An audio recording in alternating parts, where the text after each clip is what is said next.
जय हिंद दोस्तों, आपका स्वागत है हमारे YouTube चैनल ग्लांस एकेडमी पे। आज की इस वीडियो में हम डिस्कशन करेंगे भारत के विभाजन से संबंधित विभिन्न पहलुओं की, जिसमें आज हम देखेंगे कि भारत के विभाजन को क्या हम टाल सकते थे या टाला जा सकता था, और साथ ही साथ यह भी आज के डिस्कशन में एक निष्कर्ष निकालेंगे कि भारत के विभाजन का असली गुनहगार कौन था। क्या ब्रिटिश शासन था, या फिर कांग्रेस थी, या मुस्लिम लीग थी, या अंतर्राष्ट्रीय परिदृश्य की भी कुछ परिस्थितियां थी। तो इस पे हम पूरा विस्तार से आज हम चर्चा करेंगे। आपने YouTube पे बहुत सारी जो है कि वीडियो देखी होंगी, बहुत सारी आपने पुस्तकें भी पढ़ी होंगी, लेकिन कहीं पर भी जो है कि आपको 2-3 फैक्टर जो मैं आज बताऊंगा वो शायद ही आपको कहीं मिल पाए होंगे। मैंने बहुत सारी बुकों के साथ रिसर्च करके कुछ सेलेक्टेड टॉपिक निकाले हैं, और उसमें भी आप देखिएगा और कमेंट बॉक्स में जरूर बताइएगा कि आप कहाँ तक इन मुद्दों से सहमत हैं, जहां तक मुझे लगता है जो मैंने अपने मुद्दों को डिस्कशन किया है। चलिए तो आज के क्लास की हम शुरुआत करते हैं। आज का हमारा टॉपिक है भारत का विभाजन। चलिए, इसमें हम बहुत स्टार्टिंग जो है कि हमारी बहुत संक्षेप में रहेगी, फिर हम आगे बढ़ते हुए चरणबद्ध तरीके से हम इसके कारणों की, परिणामों की चर्चा विस्तार से करेंगे। देखिए, पहले ये हमारा अखंड भारत का पूरा ये मैप है आपके सामने, जिसमें आप अफगानिस्तान, पाकिस्तान, इंडिया, बांग्लादेश, म्यांमार, ये लगभग 5 देशों का मिला जुला रूप जो है कि अखंड भारत के रूप में जाना जाता था। आइए पहले हम बंटवारे की बात करते हैं। तो जो पहला हमारा इंडिया का जो विभाजन हुआ था वो हुआ था सबसे पहले 1893 में डुरंड रेखा को जब खींचा गया था भारत और पाकिस्तान के मध्य। तो यहाँ पे वो रेखा खींची गई थी, लगभग यहाँ पे ये एक डुरंड रेखा खींच दी गई थी, जिससे भारत और अफगानिस्तान का पहला विभाजन हुआ था। इस अखंड भारत का ये पहला टुकड़ा अफगानिस्तान के रूप में अलग कर दिया गया था, क्योंकि ब्रिटिश शासन को लगता था कि ये एक तरीके से सूखा एरिया है, पहाड़ी एरिया है, और यहाँ पे उनको जो रेवेन्यू जनरेट करने का जो तरीका था वो नहीं हो पा रहा था।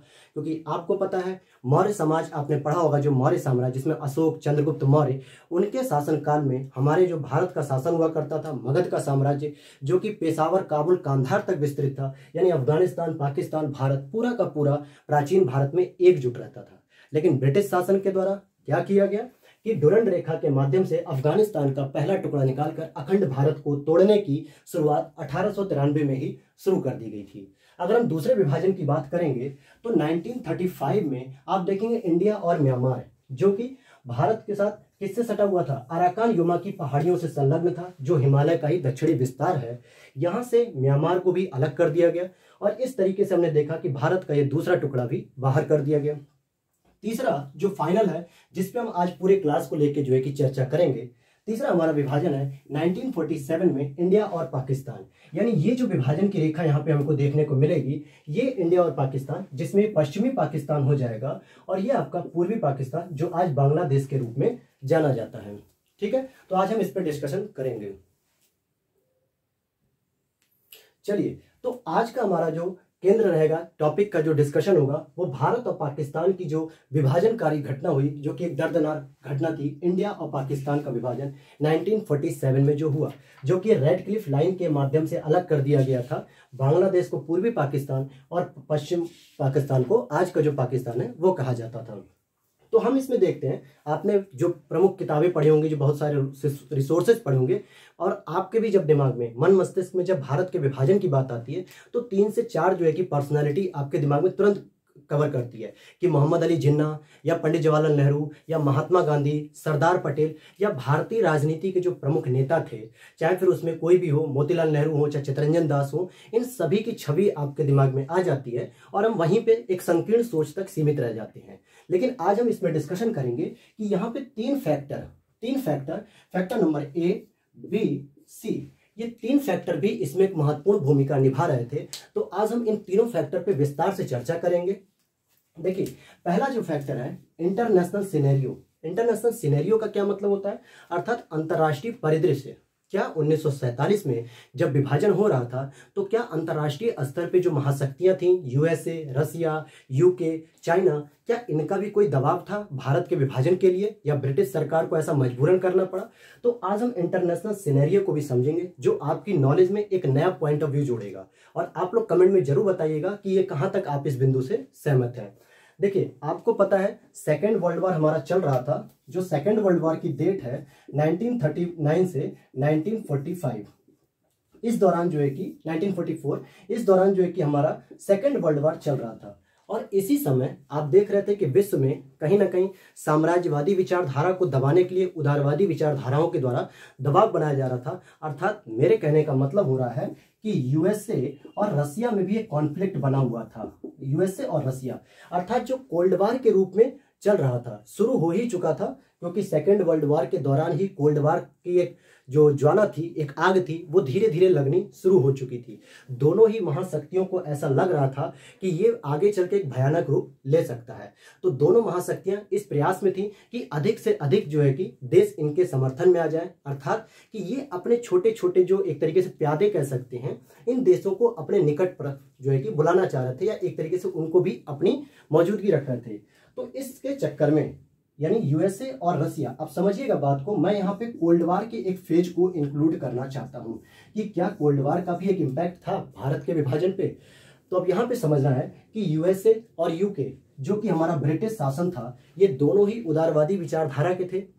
और अगर हम बात करेंगे तो यहाँ पे जो आज आप तान वाले देश देखते हैं, जिसमें मध्य एशिया के रूप से जाना जाता है, कजाकिस्तान, उज्बेकिस्तान, ताजिकिस्तान, ये जो देश थे वो तत्कालीन समय में यानी कि 1947 की अगर मैं बात करूं तो ये रसिया के ही पार्ट हुआ करते थे, रसिया के पार्ट हुआ करते थे।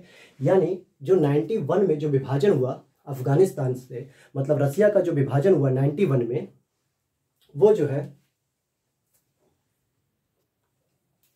तो यहाँ पे आप देखेंगे कि रसिया की जो सीमा है वो कहीं ना कहीं अफगानिस्तान से पूरी तरीके से संबद्ध थी। क्योंकि आज हम वर्तमान में जब 1991 में रसिया का विभाजन हो गया, तो उसके बाद आज हम मध्य एशिया के ताजिकिस्तान, किर्गिस्तान, उज्बेकिस्तान जैसे 5 देशों को यहाँ पे देखते हैं। लेकिन 1947 में ये रसिया के ही पार्ट थे। तो यूके और यूएसए जो कि एक तरीके से उदारवादी विचारधारा के समर्थक थे, इनको ऐसा लग रहा था कि कोल्ड वार में साम्यवादी विचारधारा का जो प्रमुख समर्थक करने वाला देश रसिया है, वो अफगानिस्तान के साथ सीमा साझा करता है। और ऐसे में अगर साउथ एशिया की अगर हम बात करेंगे तो यूके और यूएसए ने यह सोचा कि अगर साउथ एशिया में कोल्ड वार की अगर भयानक स्थिति पहुंचेगी तो वहां पे भी हमें कुछ ऐसे देशों का समर्थन चाहिए होगा जो हमारी विचारधारा से संबंधित हो जाए। और एक तरीके से देखा जाए तो भारत गुट निरपेक्ष नीतियां जो बना रहा था, नॉन अलाइनमेंट पॉलिसी, ऑफिशियली तो आप देखते हैं कि 1961 में जो है कि आप देखते हैं कि 1961 में तो 1961 में, ठीक है, वहां पे आप देखेंगे कि आपने जो ऑफिशियली बुकों में पढ़ा होगा कि 1961 से नॉन अलाइनमेंट मूवमेंट को चलाया गया है। लेकिन मैंने कहा कि भारत लगभग 1946 से ही नेहरू जी के द्वारा क्या किया जा रहा था, नॉन अलाइनमेंट पॉलिसी अपनाई जा रही थी। मूवमेंट नहीं, वो गुट निरपेक्ष पॉलिसी जो है कि अपनाते थे।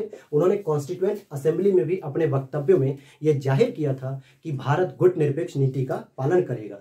तो ऐसे में यूएसए और यूके को लगा कि अगर हमें साउथ एशिया में अपनी बढ़त को मजबूत रखना है, किस चीज में, कि कोल्ड वार के दौरान अपनी बढ़त को मजबूत रखना है, तो कहीं ना कहीं भारत तो हमें यह बेस नहीं प्रदान करेगा, यानी भारत हमारे समर्थन में नहीं आएगा।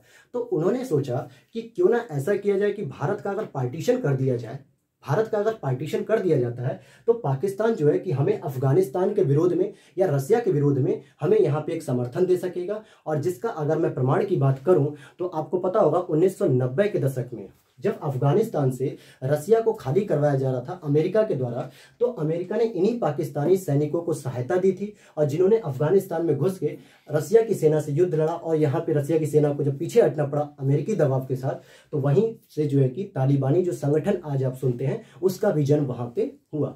तो ये एक विचारधारा है और ये कुछ इतिहासकारों का ऐसा मानना है। लेकिन अगर हम बात करें अपने दृष्टिकोण से तो इंटरनेशनल सिनेरियो का थोड़ा बहुत इंपैक्ट हो सकता है, लेकिन पूरी तरीके से अगर हम इस कथन को सही माने तो ये उतना हजम नहीं होता है। इसका मतलब इंटरनेशनल सिनेरियो का जो कोल्ड वार वाला जो फेज था वो एक पहलू तो था, लेकिन केवल एकमात्र अगर हम उसी की गलती कहें तो वो एक तरीके से सही नहीं माना जाएगा। तो ये तो था हमारा इंटरनेशनल सिनेरियो। अब आप समझ गए होंगे कोल्ड वार की क्या भूमिका थी, यूएसए यूके की क्या भूमिका थी, जिसकी वजह से भारत का पार्टीशन करके पाकिस्तान में एक साउथ एशिया में अपनी बढ़त बनाने के लिए पाकिस्तान को एक बेस के रूप में इन्होंने तैयार किया। एक तो ये पॉइंट था। दूसरे अगर हम पॉइंट की बात करते हैं तो सेकंड पॉइंट है लंदन की भूमिका, अर्थात ब्रिटेन की भूमिका। लंदन की भूमिका का मतलब हो गया कि जो लंदन से संसद गेम खेल रही थी, या जो वहाँ के प्रधानमंत्री थे, या जो वहाँ के राजा रानी थे, जो भी लोग लंदन में बैठे बैठे भारत में खेल खेल रहे थे कि किस तरीके से भारत का शासन चलेगा, किस तरीके से भारत में वायसरायों की नियुक्ति होगी, गवर्नर जनरल होंगे, तो इससे भी संबंधित हम कुछ बातें समझते हैं।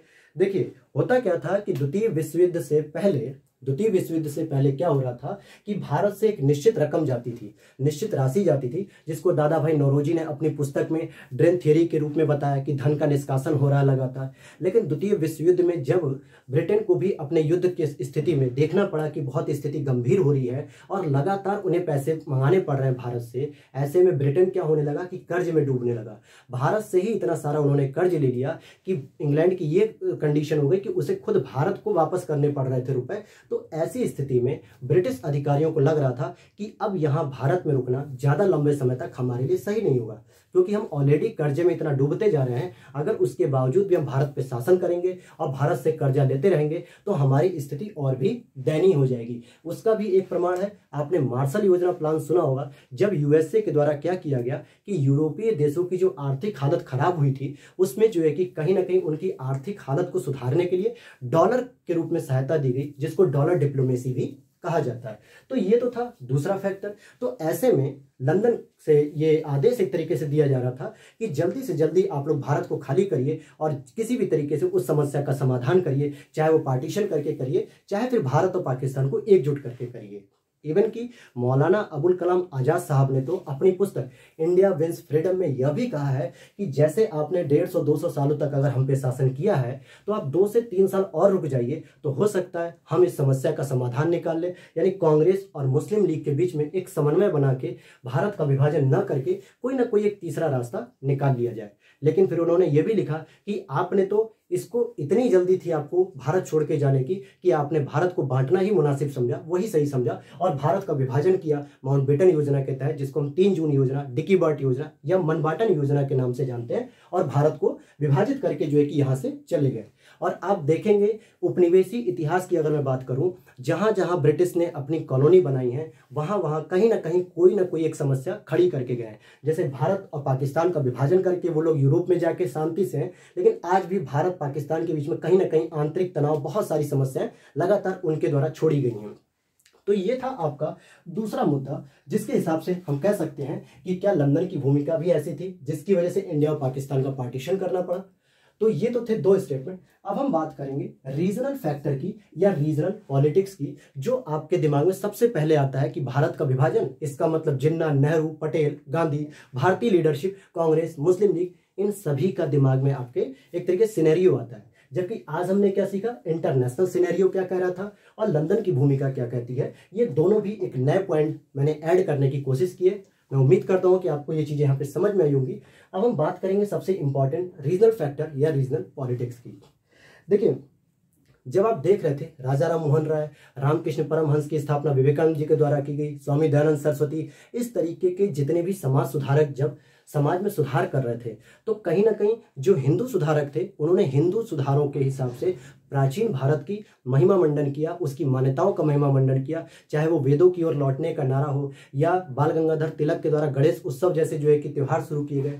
वो अलग बात थी कि वो लोग चाहते थे कि इससे राष्ट्रवाद की एकता में वृद्धि हो, लेकिन जब जब हिंदू त्योहारों को आगे बढ़ाया गया तो मुस्लिमों ने अपने आप को अल्पसंख्यक समझा और मुस्लिमों ने कहा कि यहाँ पे तो हिंदू वर्चस्व दिख रहा है। लेकिन वहीं जब मुस्लिम नेताओं के द्वारा या मुस्लिम समाज सुधारकों के द्वारा जब जब सुधार किया गया, उन्होंने अपने इतिहास को मध्य एशिया, पश्चिम एशिया, अरबी देशों में खोजना शुरू किया कि हमारे इस्लाम का जन्म यहाँ हुआ, पैगंबर मोहम्मद साहब का जन्म अरब में हुआ, या इन सब जब इतिहासों को खोजना शुरू किया तो हिंदू विचारधारा एक तरीके से नाराज होने लगी कि मुसलमान हावी हो रहे हैं विचारों के स्तर पे।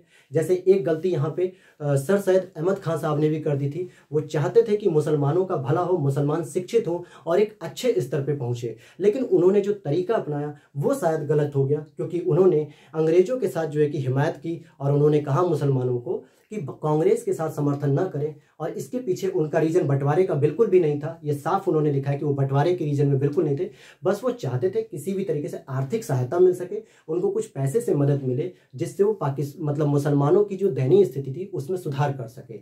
भारतीय राजाओं और रजवाड़ों के द्वारा जब पैसे नहीं दिए गए तो उन्होंने मजबूरी बस ब्रिटेन की सहायता की, अर्थात अंग्रेजों की, और जो एक भूल उनकी सिद्ध हुई।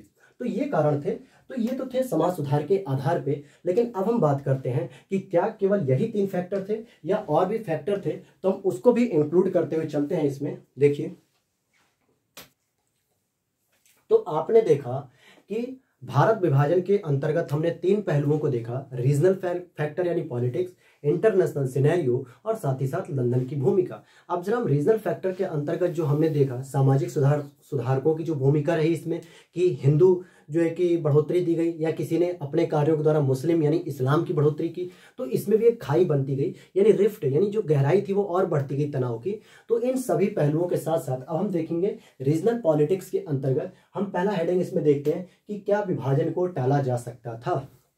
देखिए, अगर हम बात करते हैं ह्यूमैनिटीज सब्जेक्ट की, जो सामाजिक विज्ञान के सब्जेक्ट होते हैं, देखिए जिस तरीके से साइंस, मैथ या फिजिक्स, केमिस्ट्री में जो सब्जेक्ट होते हैं, इसमें आप एक ऑब्जेक्टिविटी प्राप्त करते हैं। यानी आप अगर किसी चीज को मान लीजिए 10+2 अगर जोड़ते हैं इंडिया में तो 12 होगा, और अगर आप किसी भी देश के कोने में जाएंगे या किसी भी दूसरे देश में जाएंगे तो 10+2 = 12 ही होगा। यानी उस सब्जेक्ट में ऑब्जेक्टिविटी होती है, जबकि जो सोशल साइंस के सब्जेक्ट होते हैं यानी ह्यूमैनिटीज के जो सब्जेक्ट होते हैं, इसमें सब्जेक्टिविटी ज्यादा होती है, यानी वस्तुनिष्ठता की जगह जो है कि इसमें हर एक व्यक्ति या हर एक परिस्थितियों के अनुसार निर्णय बदल जाते हैं, कोई एक फिक्स निर्णय नहीं हो पाता है। तो अगर हम बात करें कि क्या भारत के विभाजन को टाला जा सकता था, तो हम पहले तो उसमें यह देखेंगे कि क्या कुछ ऐसी परिस्थितियां थी जिसकी वजह से विभाजन हुआ। क्योंकि देखिए, इतिहास से हमें बस सीखना चाहिए कि वो गलतियां हम दोबारा ना करें, क्योंकि जो घटनाएं घटित हो गई उसके पीछे कहीं ना कहीं कुछ परिस्थितियां ऐसी रही होंगी कि वो घटनाएं घटित हुई। और ऐसा भी नहीं है कि एक समाज जो है कि मूक बधिर बन के रह गया था या उसने कोई प्रयास नहीं किया था। हम यह भी नहीं कह सकते कि भारत की सरकार ने या भारत के कांग्रेस या मुस्लिम लीग या ब्रिटिश शासन ने क्या कोई प्रयास ही नहीं किया था। भारत के विभाजन के लिए सभी लोग एग्री थे, या हो सकता है ऐसी परिस्थितियां थी कि वो लोग प्रयास कर रहे थे लेकिन न चाहते हुए भी वो असफल हो रहे थे। जैसे समाज सुधारकों ने, किसी ने जो है कि खुले रूप में नहीं कहा कि हम मुसलमानों को नहीं चाहते या हिंदुओं को नहीं चाहते, सभी लोग धार्मिक सुधार कर रहे थे, समाज का सुधार करना चाहते थे, लेकिन वो अनजाने में कुछ ऐसी गलतियां करते जा रहे थे जिससे हिंदू और मुस्लिम वर्ग में एक खाई बढ़ती जा रही थी। तो कुछ उसी से संबंधित हम देखेंगे पहले कि विभाजन के लिए जो उत्तरदायी परिस्थितियां हैं, पहले तो हम उन पे अध्ययन करेंगे कि ऐसी कौन कौन सी घटनाएं घटित होती चली गई जिस पे कांग्रेस या मुस्लिम लीग दोनों ने ध्यान नहीं दिया, या ब्रिटिश शासन ने फूट डालो और राज करो की नीति का लगातार पालन किया और भारतीय देशी रियासतों या भारतीय जनमानस या भारतीय नेताओं के द्वारा इन गलतियों पे ध्यान नहीं दिया गया, या अगर प्रयास किया जा रहा था तो सफल नहीं हुए। तो पहले हम पॉइंट पे बात करेंगे कि ऐसी कौन कौन सी परिस्थितियां हुई। हमने कुछ परिस्थितियां पिछले स्लाइड पे देखा, और अब हम देखेंगे पहला अधिनियम जो माना जाता है कि यहीं से संप्रदायवाद या अलगाव के बीज पैदा होने लगे थे। 1905 का जब बंगाल विभाजन किया गया था, लॉर्ड कर्जन के द्वारा जब बंगाल विभाजन किया गया, तो सामान्यतः जनता को यह लगा कि हमारी एकता को तोड़ रहे हैं। लेकिन जब बंगाल विभाजन के बाद लॉर्ड कर्जन ने ऑफिशियली एक नोटिस जारी किया जिसमें साफ साफ लिखा था कि बंगाल एक बहुत बड़ा क्षेत्रीय प्रांत है, इसका प्रशासन चलाने में बड़ी समस्या हो रही है। अगर हम इसको 2 अलग अलग प्रांतों में बांट देंगे तो शायद इसका प्रशासन हम आसानी से चला सकेंगे। लेकिन इसके पीछे मूल कारण ये था कि बंगाल जो है कि राष्ट्रवाद का एक नया उभरता हुआ केंद्र बन रहा था, और जिसकी वजह से अंग्रेजों को लगातार सामना करना पड़ रहा था चुनौतियों का। तो उनको लगा कि अगर हम बंगाल को 2 हिस्सों में तोड़ देते हैं तो कहीं ना कहीं हम इनके राष्ट्रवाद को कमजोर कर सकेंगे, और जिससे हम एक और लंबे समय तक शासन कर सकेंगे। तो बंगाल विभाजन का इसी आधार पे कि प्रशासन की कुशलता के लिए हम विभाजन कर रहे हैं। लेकिन विभाजन का अगर आप स्वरूप देखेंगे तो जो आज बांग्लादेश आप देख रहे हैं वो जो कि बांटा गया जब पूर्वी बंगाल के रूप में, और जो हमारा आज का पश्चिम बंगाल है, तो इसमें आप देखेंगे तो एक हिस्सा मुस्लिम बहुल आबादी का था और दूसरा हिस्सा हिंदू बहुल आबादी का था। तो कहीं ना कहीं राष्ट्रवाद को कमजोर करने के लिए धार्मिक आधारों पर विभाजन था, न कि प्रशासनिक आधारों पर। तो उस समय जब बंगाल विभाजन का विरोध किया गया, स्वदेशी आंदोलन चलाया 1905 में, और उसी समय रविन्द्रनाथ टैगोर ने आमार सोनार बांग्ला के गीत गाए, प्लस राखी का त्योहार मनाया गया, भाई बहन के रूप में एकता दिखाई गई। तो उस समय हिंदू और मुसलमान दोनों ही कौम ने मिलजुल के जो है कि एकता का परिचय दिया और भारतीय राष्ट्रवाद को एक नई पहचान दी। लेकिन उसके बाद जैसे जैसे परिस्थितियां हाथ से निकलती जा रही थी, कहीं ना कहीं कुछ मिस्टेक्स हो रही थी। तो उसी में सबसे पहली परिस्थिति आती 1909 का अधिनियम, जिसको मार्ले मिंटो सुधार के रूप में भी जानते हैं। ठीक है, मार्ले मिंटो सुधार के नाम से भी जानते हैं हम। तो मार्ले मिंटो सुधार की अगर हम बात करेंगे तो उस अधिनियम के देखिए हम सारे प्रोविजन की बात नहीं करेंगे, केवल एक ऐसा प्रोविजन था कि पृथक प्रतिनिधित्व, मुस्लिम आबादी के लिए पृथक प्रतिनिधित्व किया गया। और पृथक प्रतिनिधित्व का मतलब क्या होता है कि मुस्लिम जो जनता है वो केवल अपने लिए एक मुस्लिम प्रतिनिधि को चुन सकती है, हिंदू या सिख या ईसाई या पारसी, किसी और को नहीं। अर्थात मुस्लिम का वोट केवल मुस्लिम को जाएगा और ये एक पहली मिस्टेक थी भारतीय जनमानस की जो समझ नहीं सकी, या कांग्रेस ने इस पर कोई रिएक्शन नहीं किया, या जो भी है हम उसको भी आगे देखेंगे। लेकिन ये ब्रिटिश गवर्नमेंट की पहली चाल थी जो सफल हो गई भारतीय मुसलमानों को भारतीय हिंदुओं से अलग करने की, यानी हिंदू और मुसलमान में गहराई। क्योंकि उन्होंने पहली कोशिश 1905 में की थी बंगाल विभाजन के माध्यम से, लेकिन उसको इतने दबाव के बाद जो है कि 1911 में बंगाल विभाजन रद्द करना पड़ गया था, और 1905 का स्वदेशी आंदोलन भी उन्हें देखने को पड़ा। इससे उनको लगा कि अभी भी हिंदू मुस्लिम की एकता बनी हुई है। लेकिन 1909 के अधिनियम में उन्होंने एक पृथक प्रतिनिधित्व की मांग बात रखी, और जो अप्रूवल हो गया। इसके पीछे भी एक कहानी है, ध्यान दीजिएगा। 1906 में जब ढाका में नवाब सलीमुल्लाह खां की अध्यक्षता में मुस्लिम लीग की जो है कि स्थापना की गई, तो जो लॉर्ड कर्जन थे या जितने ब्रिटिश अधिकारी थे, उन्होंने ये शो करने का प्रयास किया, ये दिखाने का प्रयास किया कि देखिए मुसलमानों, जैसे ही हमने बंगाल का विभाजन करके हम आपके हितों में कुछ काम करना चाह रहे थे, पूर्वी बंगाल आपको दिया था, लेकिन इन हिंदुओं ने मिलकर जो है कि विरोध किया, और इससे जाहिर होता है कि हिंदू नहीं चाहते कि मुस्लिमों का भला हो। तो ये जो एक कहीं ना कहीं कड़वाहट घोलने का प्रयास किया ब्रिटिशर्स ने, और ये नवाब सलीमुल्लाह खां और मुस्लिम लीग के और भी जो नेता थे इसको नहीं समझ सके, और उन्होंने भी फिर अपना विरोध करना शुरू कर दिया कि नहीं, ये विभाजन जो किया गया है ब्रिटिश सरकार के द्वारा ये सही है। मुस्लिम लीग ने इस विभाजन को सही ठहराने का प्रयास किया, और इसी के परिणाम स्वरूप मुस्लिम लीग जब मिलती है मार्लिमेंटो सुधार के कमीशन से, तो वहां पे ये बात रखी गई कि हमें भी कुछ अपने अधिकार दीजिए, नहीं तो ये हिंदू जो है कि हमें अपने अधिकार नहीं प्राप्त होने देंगे। और इसी मौके का फायदा उठा के 1909 में मुसलमानों को पृथक प्रतिनिधित्व दे दिया गया। तो यहाँ पे देखेंगे आप, मुस्लिम लीग की भी गलती है, ब्रिटिश शासन की भी गलती है, और भारतीय कांग्रेस की भी गलती है, जो तीनों ने इसका विरोध सक्रिय रूप से नहीं किया। मुस्लिम लीग समर्थन कर रही है, कांग्रेस विरोध कर रही है, लेकिन कोई भी एक निर्णय नहीं निकला, और फाइनली हुआ कि ये पृथक प्रतिनिधित्व मिल गया। दूसरा बिंदु देखेंगे, एक गलती तो हो गई, लेकिन कांग्रेस लगातार ये प्रयास कर रही थी, मुस्लिम लीग को समझाने का प्रयास कर रही थी कि आप एकजुट रहिए, भारत को एकजुट रखिए, और हम इस तरीके के पृथक निर्वाचन की बात को समाप्त कर देते हैं, हम संयुक्त की बात करेंगे। तो 19 लगातार प्रयास हो रहे थे, लेकिन जब देखा गया कि मुस्लिम लीग और कांग्रेस दो अलग अलग रूट पे चल रही है, अलग अलग धाराओं में, तो 1916 में जब लखनऊ का अधिवेशन किया, जिसकी अध्यक्षता आरसी मजूमदार जी ने की थी, उसमें 1909 के अधिनियम में दिए गए पृथक निर्वाचन को स्वीकृति दे दी गई। और मुसलमानों ने ऐसा, मतलब लखनऊ अधिवेशन में जो कांग्रेस ने इसको सहमति दी कि ठीक है, हम मुस्लिमों के पृथक निर्वाचन को वैध मानते हैं, यानी ब्रिटिश के द्वारा जो किया गया ये प्रावधान था, इसको हम स्वीकार करते हैं। अब यहाँ पे भी समझिएगा, कांग्रेस इसलिए स्वीकार कर रही है क्योंकि कांग्रेस को लगता है कि ब्रिटिश से अगर लड़ना है तो हमें भारत के हिंदू और मुसलमानों को एकजुट रखना होगा। तो उन्होंने सोचा कि अगर हम इस अधिनियम को स्वीकृति दे देते हैं तो कहीं ना कहीं हिंदू और मुस्लिमों में एक एकता स्थापित होगी, जो 1906 से बंटने लगी थी। तो इन्होंने अपनी एकता को स्थापित करने के लिए ही ऐसा प्रयास किया। फिर हम आगे देखते हैं, उसी दौरान 1928 में जब नेहरू रिपोर्ट आती है, और बहुत सारे बच्चों को कंफ्यूजन रहता है कि यहाँ पे नेहरू रिपोर्ट में वो पंडित जवाहरलाल नेहरू को समझते हैं, जबकि पंडित जवाहरलाल नेहरू के जो पिता थे मोतीलाल नेहरू जी, उनकी ये रिपोर्ट है 1928 में। और इन्होंने एक प्रारूप ऐसा बनाने का प्रयास किया जिसमें कि सभी दल, जो भी जितने भी क्षेत्रीय दल और मुस्लिम लीग, ये सभी दल एक सहमत हो जाएं जो अधिकारों की, या जो है कि उन्होंने जो भी बातें रखी थी नेहरू रिपोर्ट की समिति में। तो उसी समिति में जब नेहरू रिपोर्ट ने कहा कि भाई पृथक निर्वाचन को तो रद्द कर देना चाहिए और संयुक्त निर्वाचन होना चाहिए, यानी हिंदू और मुसलमान दोनों एक दूसरे के लिए निर्वाचन कर सकते हैं, पृथक निर्वाचन नहीं चाहिए हमें। अब मुझे एक बात बताइए कि जब कांग्रेस को यही काम करना था तो 1916 में अधिकार ही नहीं देने चाहिए थे?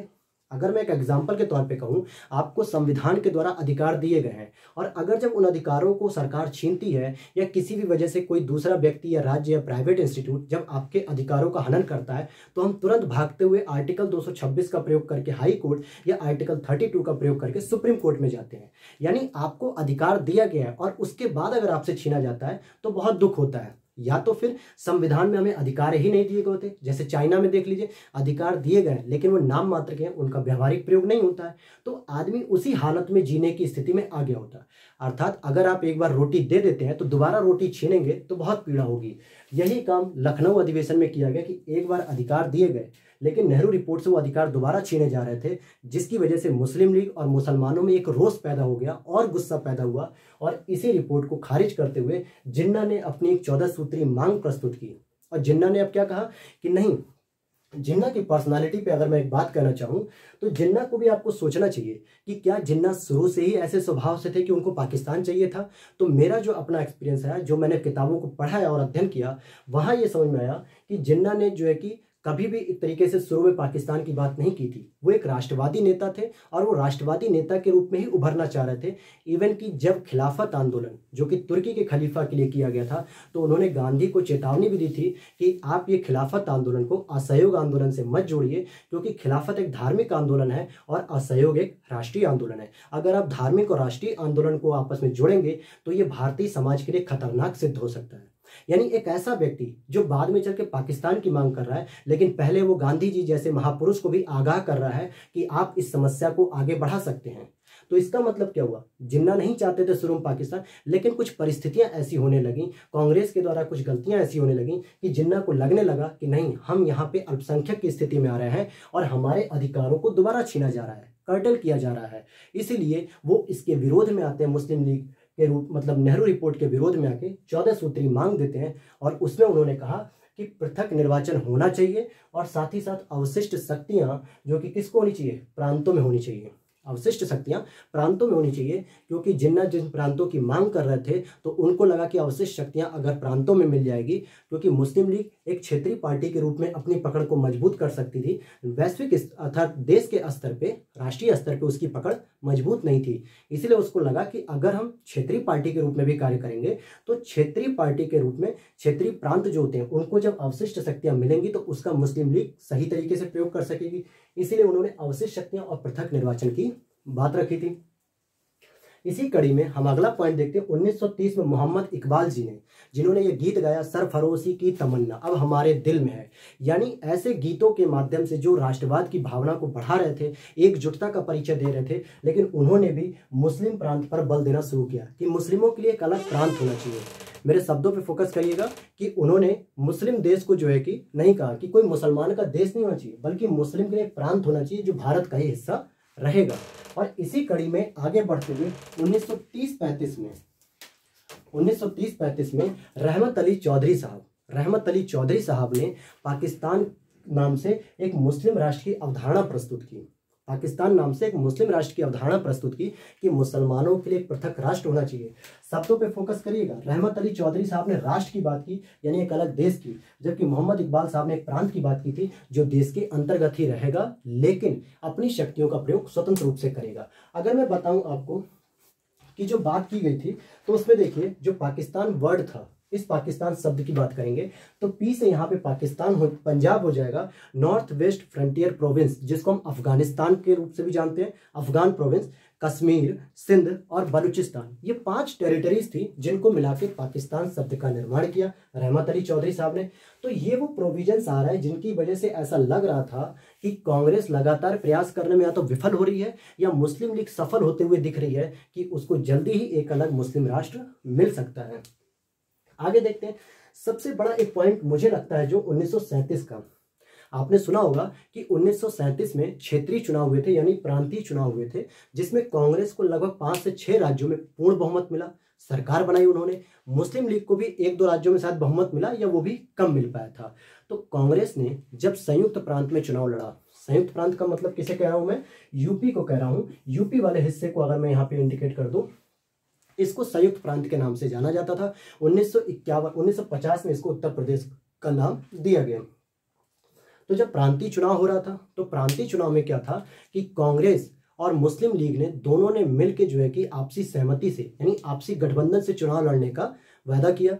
क्या किया, चुनाव लड़ने का एक तरीके से एग्रीमेंट किया कि हम आपसी सहमति और आपसी समझौते, जिसको हम कहें कि गठबंधन करके जो है कि चुनाव लड़ने की बात रखी। लेकिन जैसे 1937 का प्रांतीय चुनाव संपन्न हुआ और जब निर्णय आया, रिजल्ट आया, तो वो बड़ा ही एक तरीके से अकस्मात कह सकते हैं या अनएक्सपेक्टेड था, जिसकी उम्मीद नहीं थी। और उम्मीद क्या नहीं थी कि कांग्रेस भारी मतों से जो है कि प्रांतीय चुनाव जो है कि जीत जाती है संयुक्त प्रांत में। ध्यान दीजिएगा, उसने 5-6 राज्यों में बनाया था, लेकिन जैसी प्रांतीय चुनाव जब वो जीतती है संयुक्त प्रांत में, तो उनको क्या लगा, कांग्रेस ने अपने पूर्ण बहुमत के दम पे ही सरकार बना ली और मुस्लिम लीग जिससे उन्होंने गठबंधन किया था उसको छोड़ दिया। वहां के लोकल नेता थे मुस्लिम लीग के खजी कुलम्मा साहब, तो उनको जब छोड़ दिया गया और मुस्लिम लीग को वहीं लगने लगा कि यहाँ पर हमारा यानी भारत में हम हमेशा ही अल्पसंख्यक की स्थिति में रहेंगे और यहाँ हमारे साथ कभी भी जस्टिस नहीं किया जाएगा, न्याय नहीं किया जाएगा। तो 1937 का जो प्रांतीय चुनाव था, कई इतिहासकारों ने कहा है कि कांग्रेस ने यहाँ पे गठबंधन का जो धर्म होता है, कोलिशन जो धर्म होता है, उसका उल्लंघन किया है। भाई आपको नहीं पता था कि प्रांतीय चुनाव में आप जीत पाएंगे कि नहीं, लेकिन आपने क्या किया कि एक गठबंधन किया कि हम किसी भी प्रकार से सरकार अपनी बनाएंगे मुस्लिम लीग के साथ मिलकर। लेकिन अगर आपको पूर्ण बहुमत मिल जाता है तो आपको अपने गठबंधन वाली दल को भी सम्मान देना चाहिए था, 1-2 सीटें उनको भी देनी चाहिए थी, लेकिन ऐसा नहीं किया गया, जो एक मिस्टेक मानी जाती है, भूल मानी जाती है कई इतिहासकारों के द्वारा कि प्रांतीय चुनाव भी एक भूल थी। और जहां से मुस्लिम लीग को अब ये बिल्कुल लगने लगा कि अल्पसंख्यकों का यहाँ पे हित नहीं है, हम सदैव दबाए जाएंगे, हम सदैव हमारे साथ अनजस्टिस होगा यानी अन्याय होगा।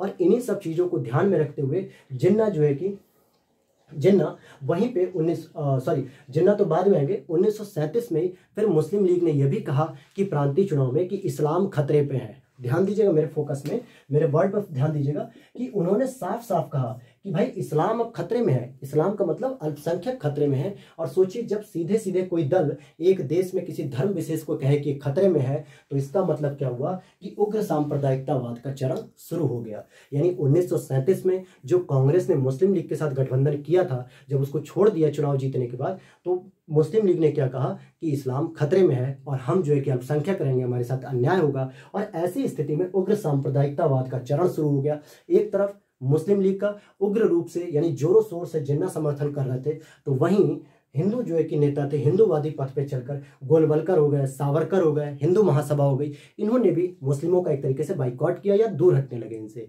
तो ये भी एक फेज था जहां पे हिंदू और मुसलमानों में एक दूरी बढ़ती जा रही थी।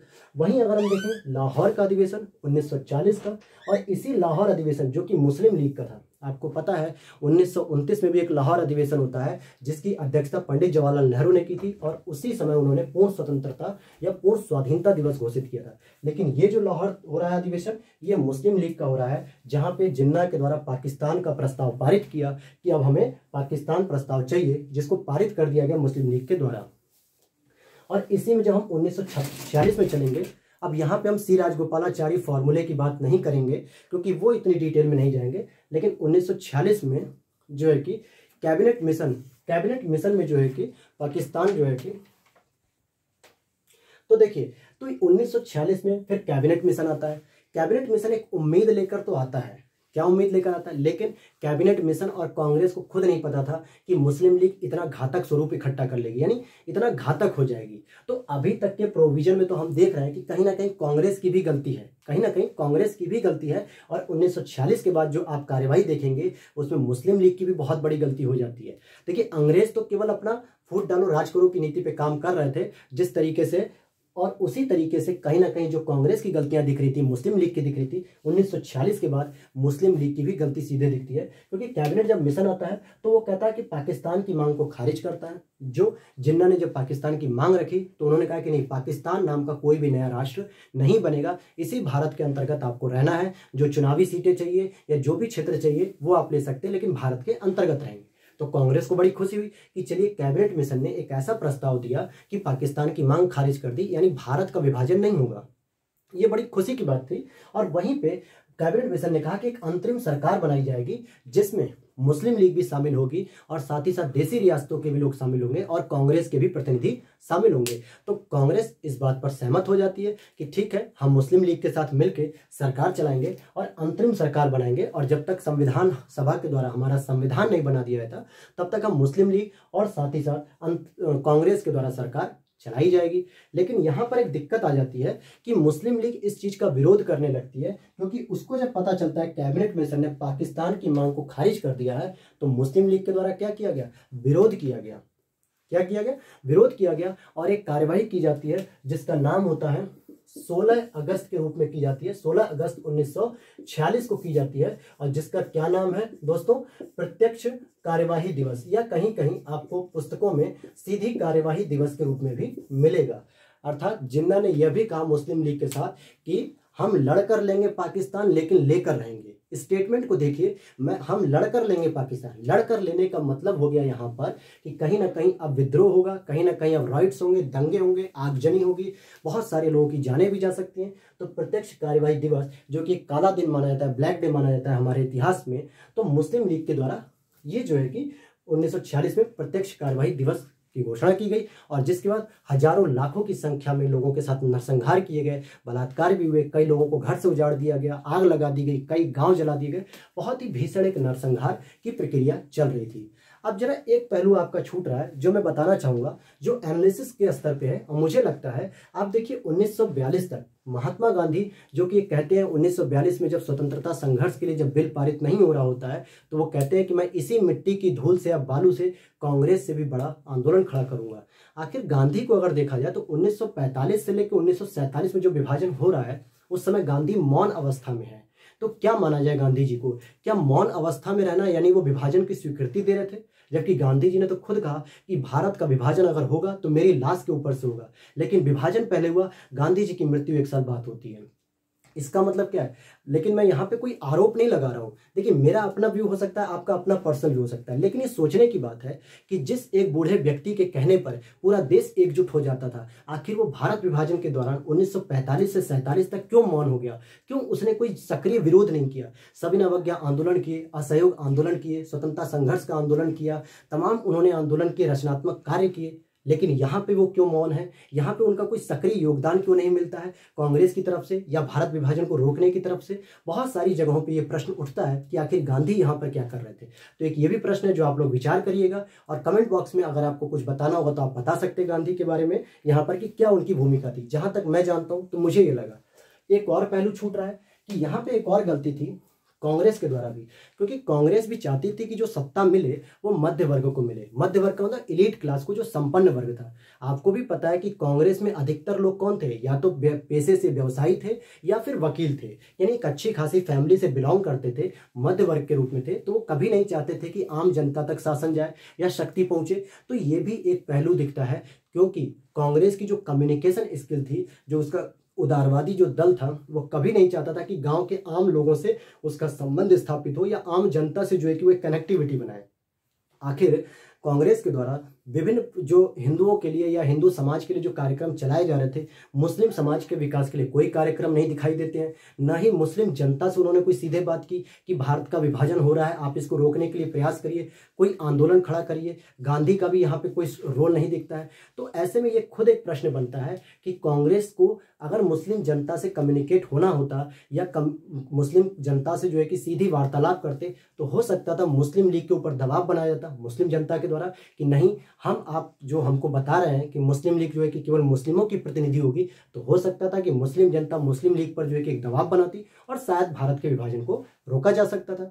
लेकिन मैंने फिर वही चीज रिपीट करूंगा, ह्यूमैनिटीज में कोई भी चीज यूनिवर्सल नहीं है या ऑब्जेक्टिव नहीं है। जो घटना घटित हो चुकी होती है उसको बदला नहीं जा सकता, उसके केवल पहलुओं पर चर्चा की जा सकती है। तो यहाँ पर ये कुछ फैक्ट थे जो इससे रिलेटेड थे। अब जरा हम देखते हैं, और लास्ट में क्या होता है, 1900 जो है कि माउंटबेटन योजना आती है 3 जून 1947 को, जो कि मन बाटन योजना के नाम से या डिकी बाट योजना के नाम से जाना जाता है। और उसने 2 राष्ट्र जो कि भारत और पाकिस्तान नाम के 2 नए राष्ट्रों का जन्म कर दिया। और यहाँ से हमें लगा कि विभाजन के लिए जो उत्तरदायी परिस्थितियां थी, उन्हीं का परिणाम था कि भारत का विभाजन हुआ।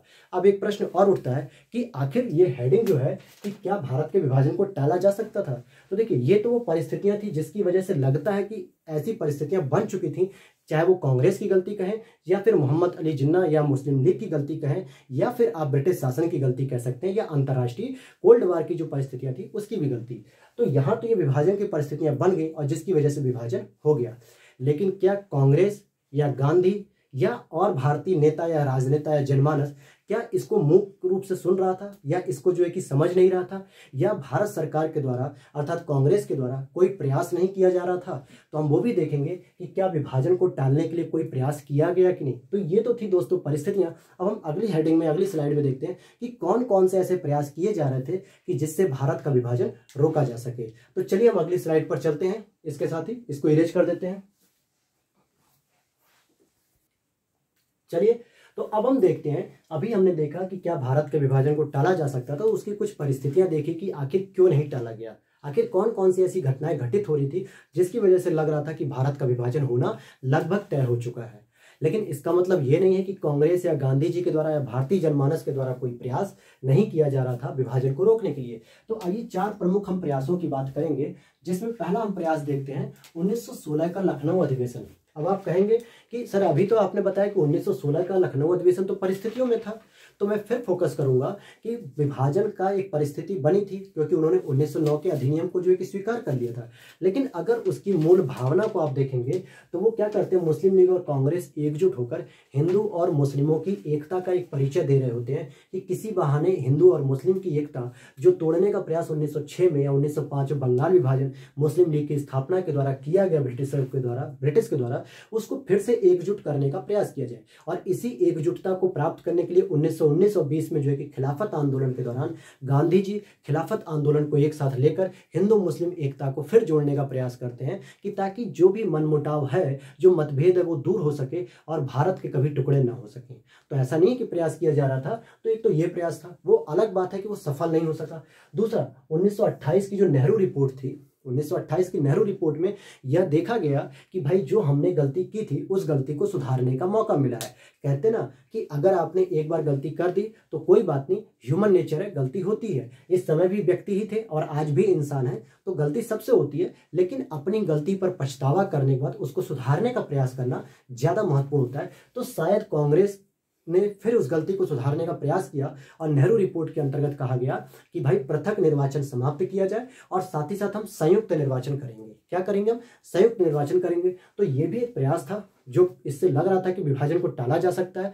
वो अलग बात है कि कांग्रेस सरकार के द्वारा एक तरीके से इफेक्टिव या प्रभावी प्रयास किया जा रहा था कि नहीं, ये तो परिस्थितियों के आधार पर तय किया जाएगा।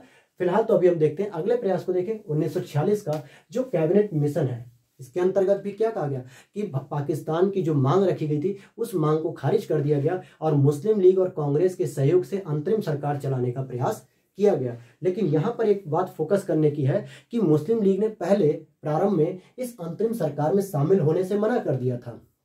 कांग्रेस ने लगातार प्रयास किया कि मुस्लिम लीग भी इसमें शामिल हो जाए, लेकिन मुस्लिम लीग ने मना कर दिया था कि हम अंतरिम सरकार में शामिल नहीं होंगे। लेकिन फाइनली जब बाद में कुछ प्रयास करके जद्दोजहद करके 2 नेताओं को शामिल किया गया मुस्लिम लीग के, और जिसमें लियाकत अली जी को सबसे प्रमुख मंत्रालय वित्त मंत्रालय दिया गया। लेकिन मुस्लिम लीग के होने की वजह से वो लगातार अंतरिम सरकार को अस्थिर करने का प्रयास कर रहे थे।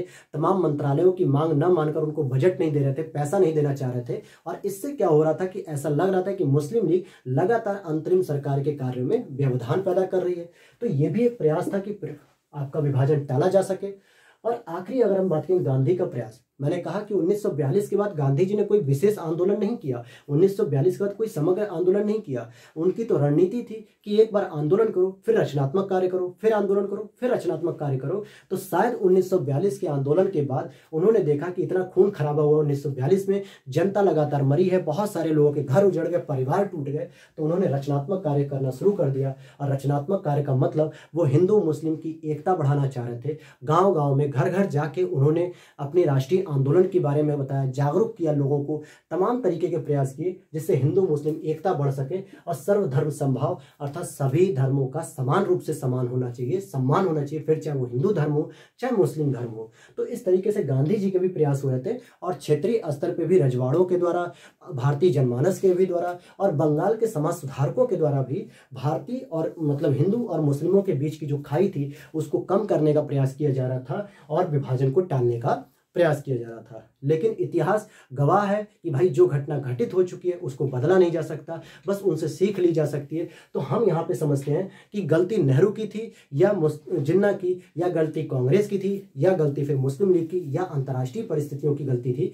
तो सब्जेक्टिविटी इसमें बहुत होती है, यानी ह्यूमैनिटीज के विषय में हम किसी एक को दोषी नहीं ठहरा सकते। यहाँ परिस्थितियों के अनुसार पे जब हम चिंतन करते हैं, अध्ययन करते हैं, तो यही मिलता है कि गलतियां लगभग सभी के द्वारा हुई हैं और जिसका परिणाम हमने क्या देखा, भारत और पाकिस्तान का विभाजन। भले उसमें यूएसए और यूएसएसआर के बीच का जो टकराव था कोल्ड वार को लेके, जिसमें यूएसए और यूके ने भी जो है कि अपनी महत्वपूर्ण भूमिका निभाई, जो कि उनके इंटरेस्ट को, अर्थात उनके राष्ट्रीय हितों और साथ ही साथ अंतर्राष्ट्रीय स्तर पे उनकी मजबूती को शो कर रहा था कि कैसे करके हम दुनिया को अपने कंट्रोल में ले सकते हैं। तो ये सारी चीजें थी जिसमें हमने देखा टालने के लिए किए गए प्रयास। अब जरा हम देखते हैं यहाँ पे अगले हेडिंग के अंतर्गत कि आखिर कांग्रेस ने क्यों जो है कि विभाजन स्वीकार किया और कांग्रेस ही क्यों इसके लिए उत्तरदायी बनी या मुस्लिम लीग बनी या क्या क्या पहलू थे, तो उन पे भी हम चर्चा करते हैं बहुत शॉर्ट में। मुझे पता है कि लेक्चर बड़ा हो रहा है, लेकिन ये टॉपिक ही ऐसा था जिसको एक लेक्चर में अगर समेटते तभी सही रहता। अगर मैं इसके 2 लेक्चर बनाता तो शायद वो इंटरेस्ट भी आपका नहीं बन पाता और जानकारी भी अधूरी रह जाती, इसलिए इसे एक ही लेक्चर में बनाना पड़ा है। और प्लीज आप लोग वीडियो को शेयर करिएगा, अगर वीडियो अच्छी लगे तो चैनल को जरूर सब्सक्राइब कर लीजिएगा। चलिए हम अगले टॉपिक पर चलते हैं इसके। तो देखिए अब हम बात करेंगे अगले हेडिंग के। इसमें हमने पहला हेडिंग पढ़ा कि भारत के विभाजन के लिए क्या क्या परिस्थितियां थी, दूसरा पढ़ा टालने के लिए प्रयास, और तीसरा पढ़ेंगे कि आखिर कांग्रेस ने विभाजन को क्यों स्वीकार किया। देखिए परिस्थितियों पे जब कोई चीज निर्णय करती है ना तो उसका सही तरीके से जजमेंट कर पाना या अध्ययन कर पाना थोड़ा कठिन हो जाता है। हम अगर इमेजिन करें कि सोचिए 1946-47 में जो विभाजन हो रहा था उस समय की परिस्थितियां ही ऐसी थी कि वहां के भारतीय नेताओं को झुकना पड़ा इस विभाजन के सामने। तो वो कौन कौन सी परिस्थितियां थी हमें उस पर भी नजर देनी होगी। हम केवल एक तरफा पहलू नहीं देखेंगे, हमें यह भी देखना चाहिए कि आखिर कांग्रेस ने प्रयास तो किए, चाहे वो सकारात्मक हुए चाहे नकारात्मक, लेकिन क्यों उसने विभाजन स्वीकार किया। कुछ ऐसी परिस्थितियां थी जिनके बारे में हम चर्चा करेंगे शॉर्ट में, और जल्दी बस ये लेक्चर 5 से 10 मिनट में खत्म करेंगे हम। देखिए 1946-47 में सांप्रदायिकता का तनाव लगातार बढ़ रहा था, क्योंकि मुस्लिम लीग के द्वारा 16 अगस्त 1946 को प्रत्यक्ष कार्यवाही दिवस की घोषणा की गई थी, जिसमें तमाम निर्दोष लोगों की जानें जा रही थी और बहुत सारे घर उजड़ रहे थे। तमाम जगह जो है कि गांव को जलाया जा रहा था, यानी हिंदू मुस्लिम की जो कटुता थी वो एक चरम स्तर पर पहुंच चुकी थी ऐसा लग रहा था। और ऐसे में अंतरिम सरकार भी विफल हो रही थी, क्योंकि जब सरकार के द्वारा यानी अंतरिम सरकार के द्वारा यह प्रयास किया जा रहा था कि इस राइट्स को, इस दंगे को रोका जाए, तो उस समय जो पैसों की आवश्यकता पड़ रही थी और पैसों के जो मलिकाना हक था यानी बजट का, वो लियाकत अली के साहब के पास वित्त मंत्रालय था, जिन्होंने पैसों को देने में भी आनाकानी की। और इससे यह लग रहा था कि मुस्लिम लीग के जो सदस्य हैं वो कांग्रेस का सहयोग नहीं कर रहे हैं, यानी अंतरिम सरकार को विफल कर रहे हैं। तो पहली परिस्थिति तो यह थी पहली। तो इससे भी यानी जो सांप्रदायिक तनाव बढ़ रहा है, जो निर्दोष लोगों की जानें जा रही हैं, इन चीजों को रोकने के लिए ही जो है कि कांग्रेस को लगा कि भाई विभाजन स्वीकार कर लिया जाए, कम से कम यही किया जाए।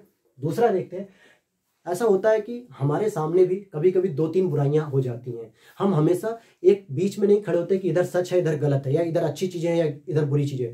कभी कभी हमारे जीवन में भी आप देखेंगे, अपने जीवन में आपने खुद देखा होगा कि हम एक ऐसे मोड़ पे खड़े होते हैं जहां से हमें दोनों तरफ के रास्ते गलत नजर आ रहे होते हैं, लेकिन बस इतना फर्क होता है कि एक रास्ता थोड़ा कम गलत होगा और दूसरा रास्ता कुछ ज्यादा गलत होगा, लेकिन दोनों ही रास्ते गलत होंगे। ऐसा कई बार होता है हमारे जीवन में।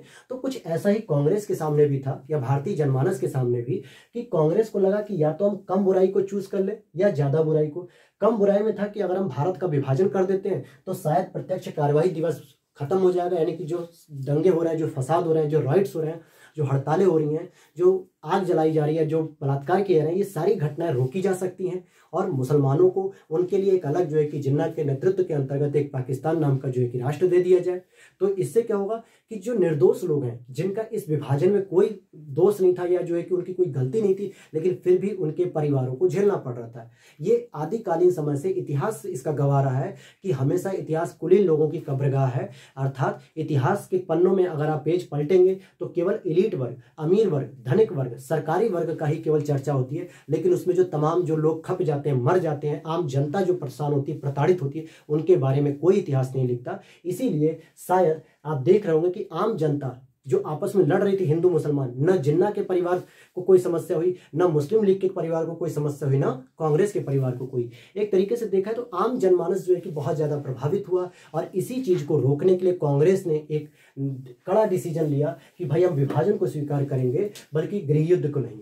क्योंकि अगर हम ज्यादा बुराई को चूज करेंगे, कहने का मतलब कि अगर हम गृह युद्ध करने दें, लगातार होने दें इस तरीके के दंगे, लेकिन विभाजन नहीं होने देंगे, तो न जाने कितने लाख करोड़ लोगों की जानें जा सकती थी। और इतिहासकार और किताबों के अगर सोर्स से देखोगे तो लाखों लोगों की जानें गई हैं।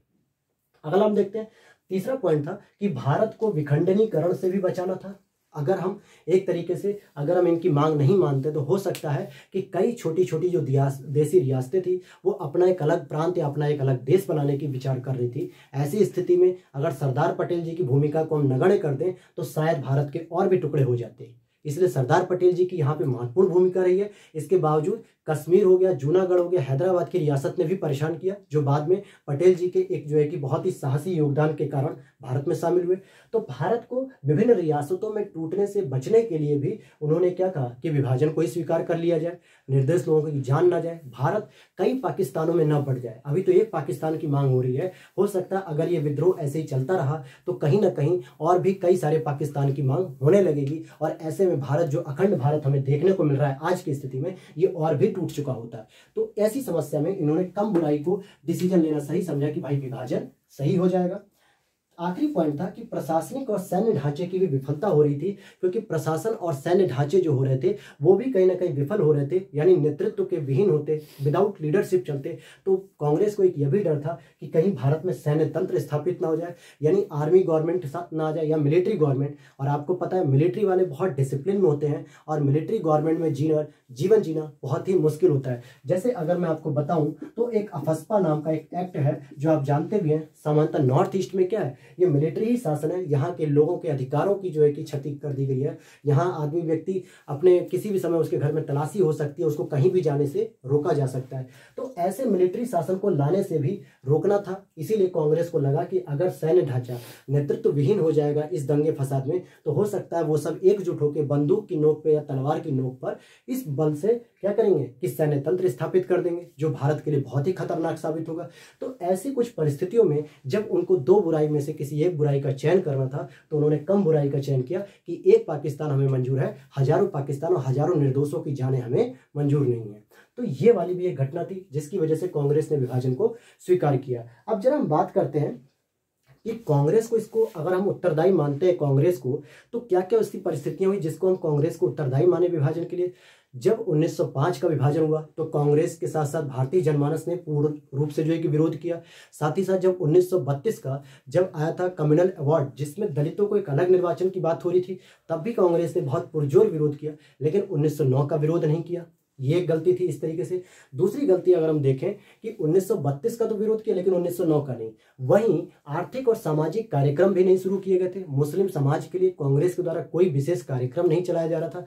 मुस्लिम समाज से बहुत दूरी बना के रखी गई थी, सामान्य जनता से भी दूरी बना के रखी गई थी। तो ये सारे जो कारण थे, इसकी वजह से भी जो है कि कांग्रेस एक तरीके से उत्तरदायी ठहराई जा सकती है। लेकिन हम केवल कांग्रेस को गुनहगार समझे, केवल जो है कि गुनहगार कांग्रेस को, तो ये भी सही नहीं होगा। और केवल अगर मुस्लिम लीग को समझते हैं तो ये भी सही नहीं होगा, परिस्थितियों के साथ साथ। लेकिन अगर हम बात करें वही कि कांग्रेस बुराइयों में अगर चुन रही थी, तो भाई उसको यही लगा कि परिस्थितियां ऐसी हैं कि निर्दोषों की जान बचाओ, भारत के और टुकड़े ना हो, मिलिट्री ऑपरेशन इस पे ना लागू हो, मिलिट्री शासन ना लग जाए। तो ऐसी स्थिति में कांग्रेस ने भारत को विभाजन को स्वीकार किया। तो ये था आपका एक निष्कर्ष, एक डिसीजन या एक तरीके से एक टॉपिक जो एनालिसिस किया गया। और मैं उम्मीद करता हूं कि आपको कुछ नई जानकारियां भी मिली होंगी। और अगर आप किसी भी इंटरव्यू को फेस करते हैं या आप यूपीएससी की तैयारी कर रहे हैं, स्टेट पीसीएस की, इसके मेंस आंसर राइटिंग के साथ साथ इंटरव्यू में अगर इस सीक्वेंस में अगर आप एक परफॉर्मर के रूप में अगर आप बताते हैं, तो जाहिर सी बात है इंटरव्यूअर भी इंप्रेस होगा और बहुत सारी चीजें आप जो है कि एक नए मापदंड पे जोड़ सकेंगे। तो चलिए मिलते हैं आपको इसी के साथ नेक्स्ट वीडियो में, तब तक के लिए जय हिंद।